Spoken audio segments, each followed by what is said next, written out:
tenant ari UK ari kumirirwa nasisi yake iri nhawu yekunetsana panhau yemidziyo iri kumba kwamuno ndo nhawu indoyanekudai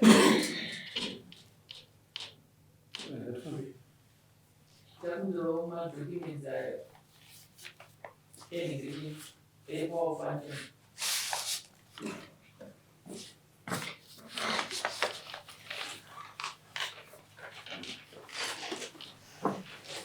tenants zitendeni proceedings wakamirira tenants kuti mofunza ukulaiwa ruji motedzera zvakataura mashure ini proceedings werume ndakamirira tenants chirati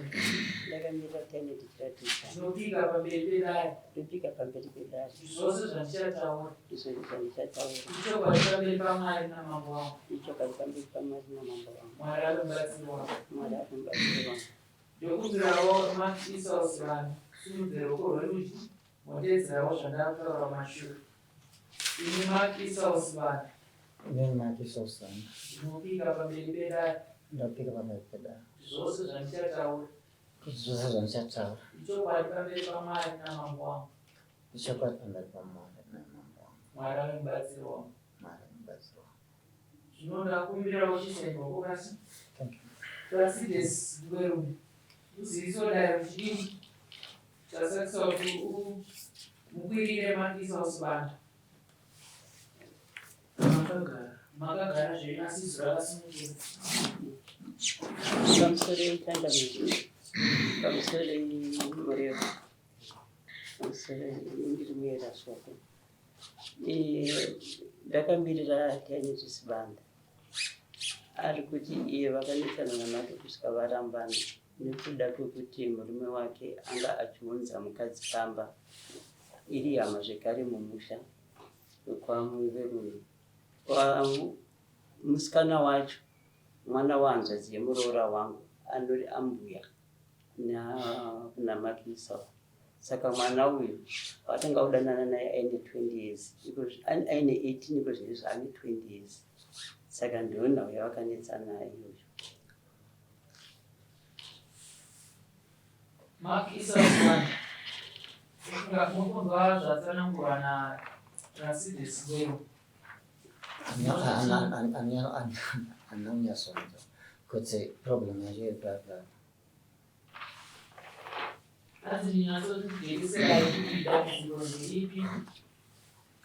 munin'ina wangu ari kuti iye akanetsana nemurume wake pavakauya kuno vaimboya vese pekutanga vachidzokera vese pakazoya baba vomusikana uyu ifeedback vakaende kumba kwangu vachiti ivo vatete nditsvagirei nditaurirewo naasibanda kuti mwana wangu aendewo kuuk nekuti vane kamba nokuti vaitora vanhu kuuk saka pavakauya baba ava achidhobhera nonzi akudhobhera pavakauya kumba kwangu ndo vachindiudza kuti nditaure naaba munini ava kuti mwana ati ari kuda chibasa vanokwanisa chii kuvapa munda ndobva ndati aba munini ndokataura chiina achidhobhera kuti vada kuti mwana wavo aende kuuk asi havana chokupa chokuita setokuvapa vanovapa munda saka pakangodari ipapa mwana baba munini pavakataura nababa vaivai ndobva watanga kutora mwana ndobva agara kumba kwavo watanga kudanana nemwana iye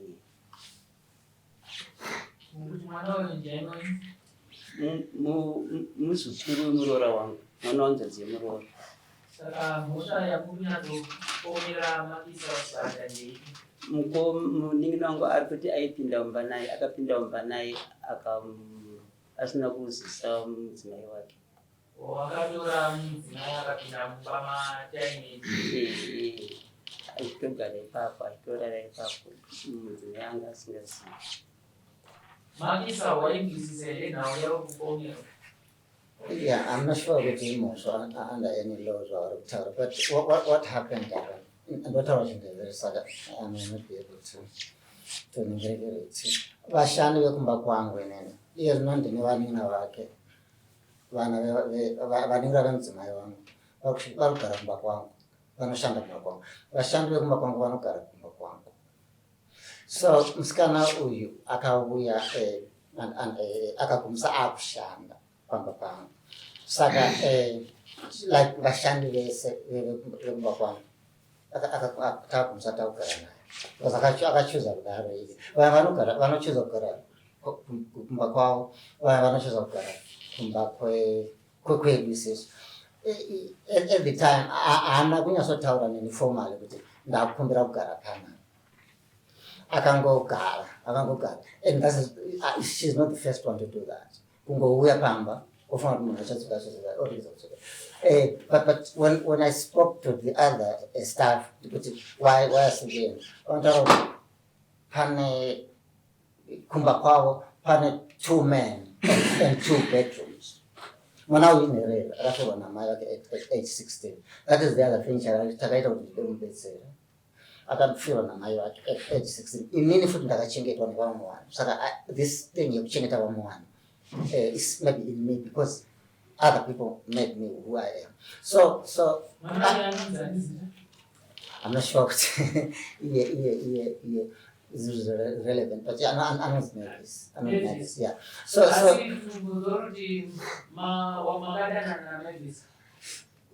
which is not a crime. Ashanda over ana kuya because arukutana nene. Akauya kuzoshanda pamba. Yes, like Nzimanga arukutana nemurungu zvino.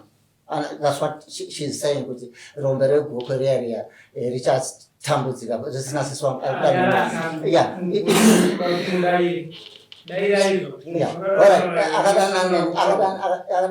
A relationship developed, not necessarily a sort of a love relationship. I kind of got soft on this scale. Largely because Nashua depression. And then this young lady was very good with me. I tried to develop a soft spot over time. But kuya kumba because I've done no, it was well after. Kuya kumba because anga basa anga ava kuchikoro somewhere where she nazvazvikoro zvokumusha kuno kuti vana zvema ambulance.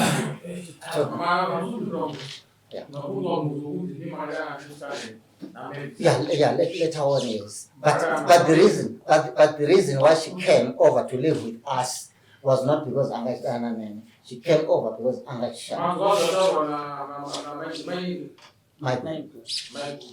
yes. Yeah. I'm not sure kuti ndiro zvatiri kutongwa pana pacho zvikonzerwa kutiramba chef excuse me kutirambane namaiswan is completely different. It's takatanga kunetsana around 2012. And the immediate trigger pa isisu patakabva takapesana kuti makuenda kubedroom kwako makuenda kubedroom kwake muzukuru wangu. Yes. Okay. You guys approach a high court seeking divorce. No, say. My husband approached a high court. Yes.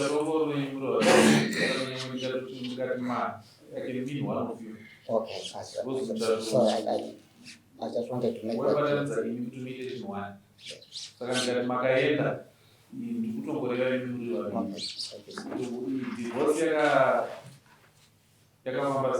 divorce. Yeah, my paper just now, Tawaya, because you said you wanted them. Then your grandpa married my properties, no Zimbabwe, elsewhere other than Tangachina properties, Mono Zimbabwe, United Kingdom, yes. Dubai, which I don't get it. Dubai, I get up with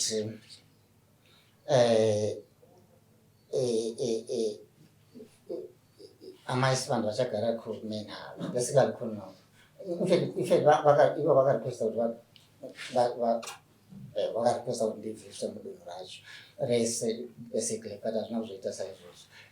But in the end, a high court Yaga Granda would say in when they could cottage amaisonga ilovaenda kumain house.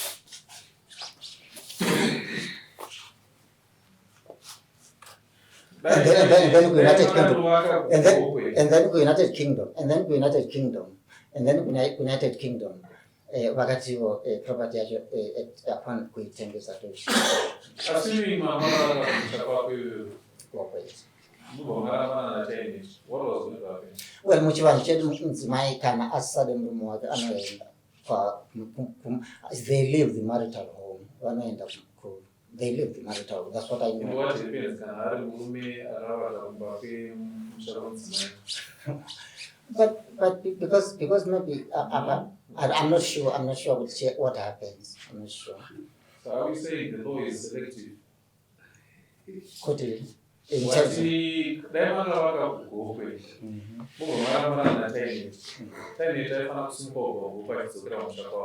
according to traditional law, Yes. but according to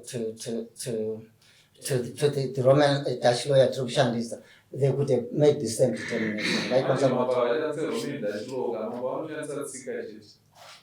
Yeah, and but Roman Dutch lawyer approach yakavati vasabe pamari.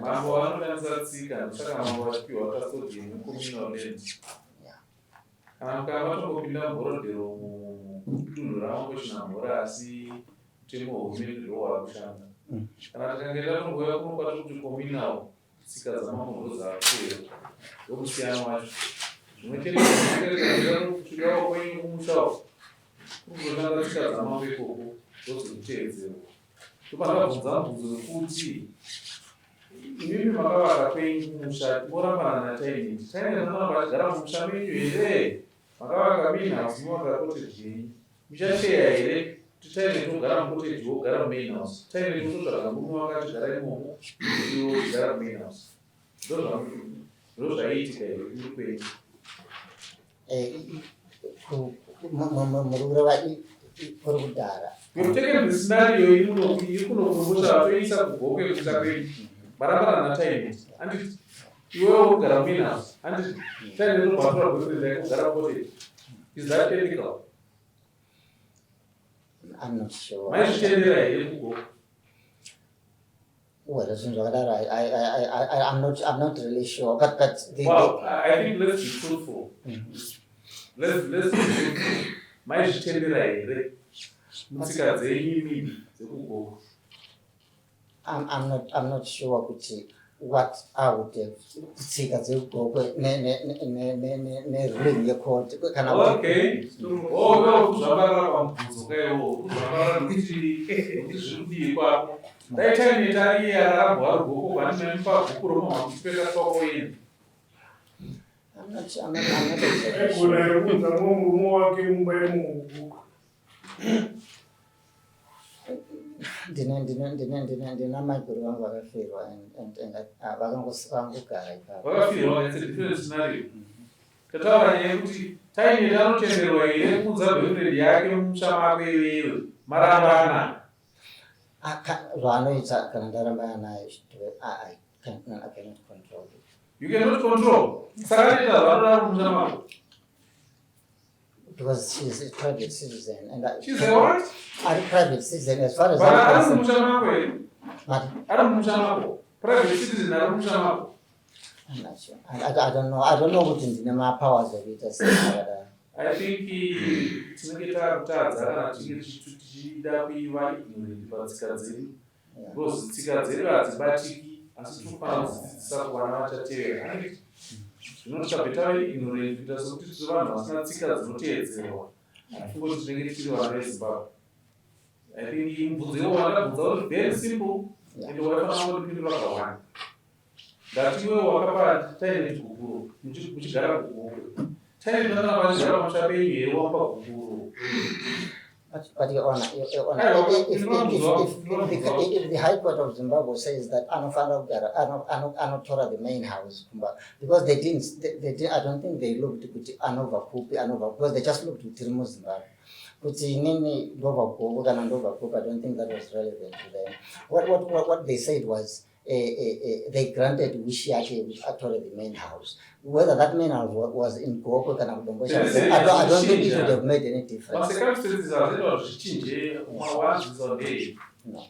Circumstances are zvichinje kuti iwo wakatora Mavis hama yatainit ndobva matanga kugara mumba wakavaka iwe natainit. Ndoma circumstances aita kuti tainit approach dare ramambo achikumbira kuti zvamakanga mawirirana kuhaikoti ukoko zvive zvimichinji. No say, panapa this thing chamuri kutaura kuti Mavis akagara kumba kwedu. It was before. But I was agreeable to the it was before the divorce. It was not after. Before the divorce here. Kugara kwakaita Mavis kumba kwedu. It was before the divorce. Yes. Musingadana. Akatanga achishanda. Takazodana later. Takazodana later. Saka madana mukogara rubosi kugara upenyu elsewhere. Kana kuti uchienda kukomba wana mizvokiwa kugara wobva kapapana time.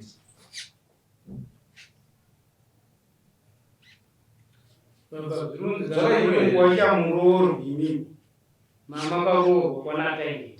Matura kuti mukatenda muroro azvikuba kwa iye. Kuti mungu wacha muroro kona time. Kumbana Mavis. Kuza wega kudakani. Time has so then what cheap. Then over and above that, the time is claiming $1,600. I'm also asking for a financial compensation. I'm requesting a total of $1,600, and I am rounding the figure based only on what I can account for. The breakdown is as follows: $450, the money he gave to Mr. Chidobera, Mavis Chidobera's father, which I never agreed to. And so they get my years, $200, the confirmed amount that he stole, that was stolen by Mavis. $350 money paid to Mavis under the false pretense of 4.5 months. Achishanda submit at $70 a month. The cost of food sent to Mavis' father every evening for 4.5 months from my kitchen. The cost of a goat Mark gave to her father's wedding. The cost of the phone he bought for Mavis. $100 compensation for the chickens he has been taking whenever he visits the homestead, sometimes 1, sometimes 4, without permission. And so, no zero, Kanyongo.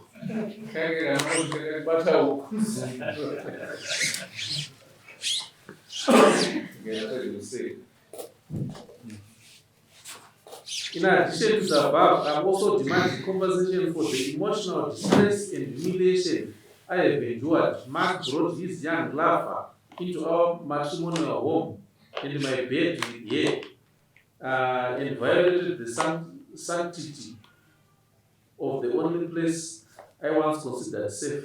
The betrayal he has left me in deep emotional pain, with lasting physiological scars, and I continue to carry. For this, I'm requesting $10,000 in cash or livestock as compensation for the personal damage and degradation I have suffered in his hands.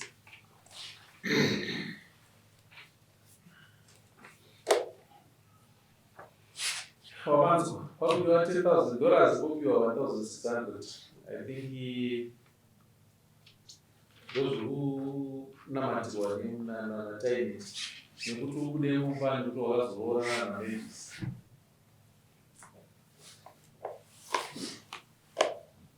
The first one is quite straightforward. Pakuti iwe wasiyana nataini waigara mumushawo muda kuti wanga wakarora taini. Wasiyana nataini ndobva waenda mberi ndobva wanoora hama yataini.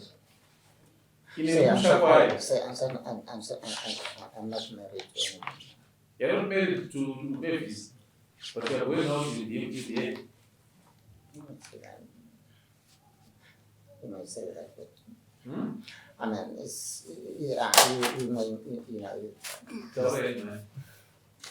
chinoitika pamusori muriva chinoitika ndechekuti vamunini vangu kutaura chireko chekuka kubvuma zvavanenge vakaita havabvumi. Mwana uyu pane mwana wavaigara naye manje manje, so mwana womunin'ina wavo ndakatotaura kuti zvinezvi vari kugara naMavis vari kuloja 1 room muHarare. But vari kuramba vanopota vachiuya. Kuna hanzvadzi yangu yacho ariko ane mukadzi ane mwana wanzvadzi warikugara naye. I think market is best that you hand over the keys, the cottage, never it's what. Then you just draw away with the normal shower house.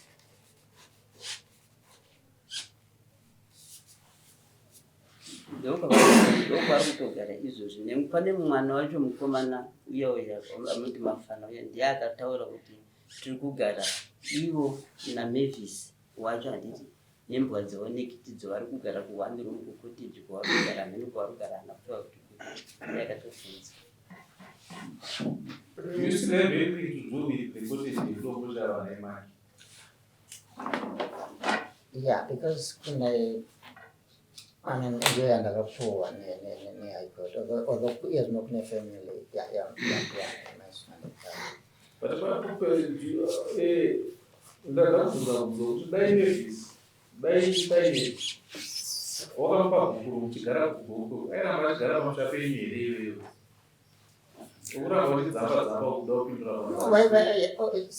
don't know because I can't go against the court ruling.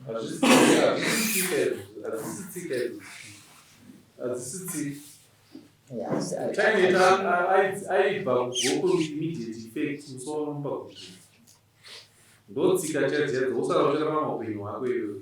the unfortunate part is we are mushama tainet mune hama dzatainet and because wasiyana natainet wacho kuchibva kamushama kubva zvemushama wakanga nezvazvo ende kusiurokaka kunobvisa ivanozvatora kuti panesi dhofa ukama hwavo wagara naye pamafuti pake pamwe pakurongota upenyu kuzinekimenyacho yamunda ndeyekuti mudzimai wako yeka ati mwana demu ari pamushando paritsi papo kana kuti akanzi apira pamba ipapo chichi chaitika ipapo iwewe unotorwa pamushapa mukadzi uyu unotorwa pamushapa uyo wobva afira ipapo vanenge vachigara pamushapa varisa vari vana ani apa hazvina kana kutsika izvo zvinomutsika dzii advise yandokupai ndeyekutika siya musha wawaritsi usiyana taineti nemhuri yavo vaite zvemusha wavo konzero taita kuti tidaro you could have agreed previously through the high court order but nauye kuti wazoora mumwe mukadzi topashata nokuti mukadzi uyo avaudza uyu mutorwa pamushapa. I'm not married to anyone. This time just chose.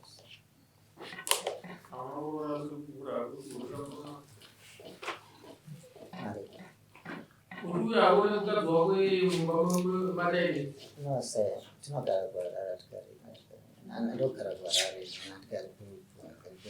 So going forward, what is your plan? I'm not say What is your plan? I just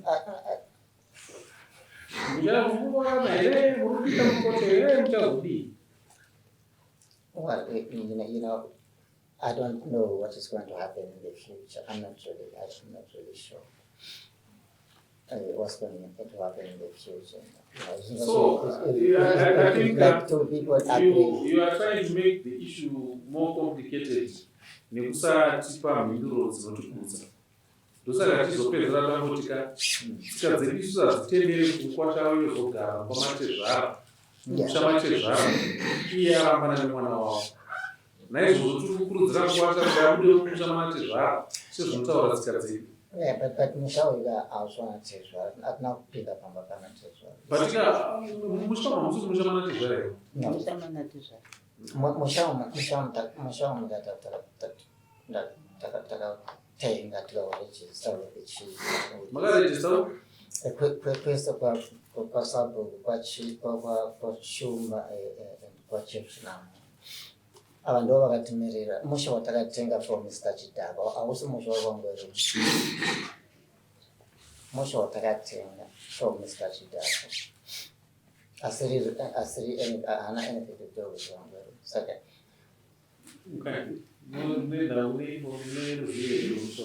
sabu wapana asi muri wangwerume inogara pamuno no muri wangwerume inogara pangwerume wangwerume ndi munondo but ava vakatenga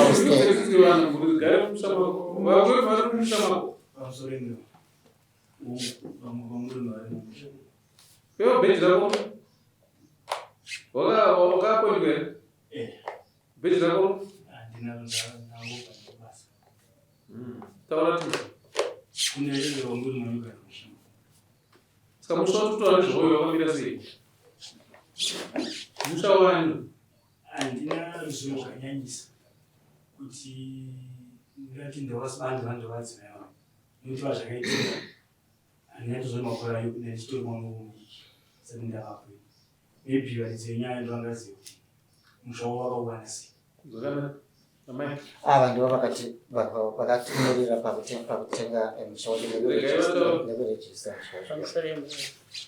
musha uyu mawanirwa wakaitwa muninangu akabva kuuk 2018-24 indada kukangana ndobva auya nemwana wake sisi zvamaita izvi ndazvifarira matsvaka musha wenyu ndobva ndienda kuhanzvadzi dzangu ukachidhakwa ndobva wapa munin'ina wangu nzvimbo ava havasi vakatsvaga nzvimbo yakatsvaga natainet ava tainet yakatsvaga natainet nanga musati ndini ndakatsagira munin'ina wangu kanga varipo panguva iyoyo pamakatsvaga vave vava vakanga vandivakanga vasika dati varipo mumusha menyu pari zvino vapenyu vanokupura ini ndiraanza zvatenisi ndiranotedzana panguva yavakauya I think sami vanga vachiri paasylum kuuke vakasundumusaka hanzvadzi yangu ndiyakafanirira kutsvaga taimidi ndiyakafanirira kuti vatsvage vanhu vachizokwanisa kusununguka kuya vachibva vazoswa jenao but musha vakatenga waprocessed vakana through tenit no yona takatenga musha uyu takatenga ndikubhadhara mataxes varipo secretary musha uri pazita rangu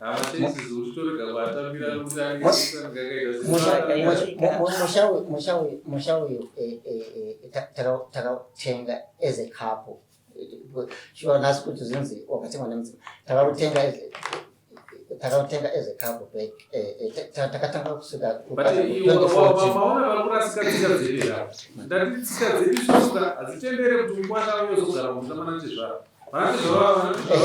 but akuri pangweru takatenga musha mamweyo musha wangu nevaanamwerume vari ndomunana chezvaro vamai vabereki vataineti vanogara mangweru but imomo misha yavakatana uleswa saka kwandiri vazukuru vamwe vanogara musha mavo nditenderewo kufudzira nyaya imberi wenda musa 16 August pane zvanoda kutaura bvunzo especially vanhu veHigh Order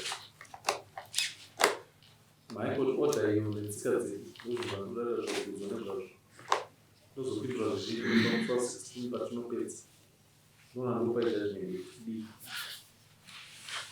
but sezvikureva kwandaita tsika hadzitendere kuti mukwasha uyozogara musamana tezvara especially kana arona munhukadzi pane zvinhu ngatibatei ipapo sa 16 tosangana ndohwarapedza nyaya yedu then maki ndikumbira kuti uongore ndauregerwa nhau yemari iri kufemwa nemudzimai wangu handizoti nonopindura chitii 1600 yari kuklema iyo ne10,000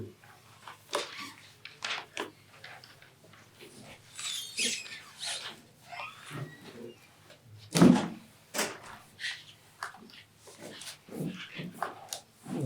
what I can say is that I didn't have information in advance. Ambe, kumbira kwa mtu photocopy pe ai mapa copies matatu. Mimi nosala mwe copy 1, copy memoipa mark, copy memoipa kwa. You are going to study, you will be prepared to run your. Then para for 16, only people of which teenager. I hope by then you will kurukura na chai minutes of me mawira. Na musta chama wira ni ndo kwa ya yangu teenage. Kumbira be photocopy hizo. Manipa copy yangu, mumpa copy yake, mmoja ni copy. Mtu sana na 16. I just want to also say, just to say. But the copy I got. What the? Kumbira sisi mapepa. Ini nanga. Oh, no. Ini nanga. Nem. Por aí toda eu amo. Para ir ao outro visão. Para todo vai beber o mundo. Toda indina. Mana, bato. Samo foto para mim era para. Wana uiganda wana. Wakijua.